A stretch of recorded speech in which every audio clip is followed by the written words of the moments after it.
Napakalaki ng problema nga ng mag-asawa dahil nga ang kanilang anak na si Libby ay galit pa rin. Hindi pa rin sila kinakausap ng maayos. Samantalang itong si Divina ay talagang kinuha ang pagkakataon para lalong makuha ang atensyon ng kanyang totoong anak na si Libby. Dito ito humihinga at nagsasalita ng sama ng loob.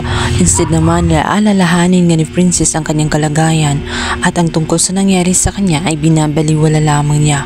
Ang mas iniisip niya ay kung ano kinat na nitong si Charlene matapos ngang sobrang galit ng kanyang anak na si Libby. Paano kaya sila magkakaayos?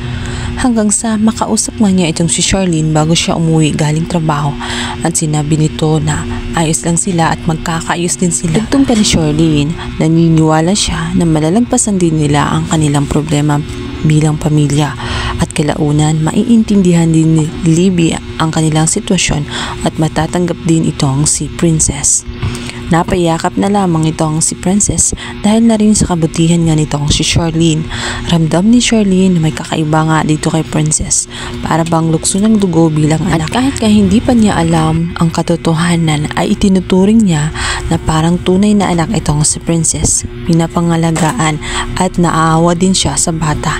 Kaya naman kahit medyo ayaw siya ng kanyang anak na si Libby ay hinahayaan at tinutulungan pa rin niya ito alang-alang na rin sa kanyang sitwasyon dahil ang kanyang ama ay nakarati pa rin sa ospital. Maya-maya pa nga ay bigla nga silang magugulat dahil darating itong si Libby. Medyo awkward ngayon itong si Princess. Baka kung ano na naman ang gagawin sa kanya, baka sasabunutan na naman siya.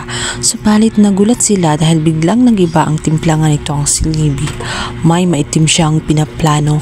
Ngayon ay gusto niya nga makuha ang loob nitong si Princess. Magkunwari siyang isang tunay na kaibigan at kunwari natanggap na niya itong si Princess at hindi na siya kukontra para sa ikabubuti ng lahat. Yun pala ay nagpapanggap lamang ito sa kanyang ina. Ginawa lamang niya ang bagay na iyon sapagkat may maitim siya ng plano.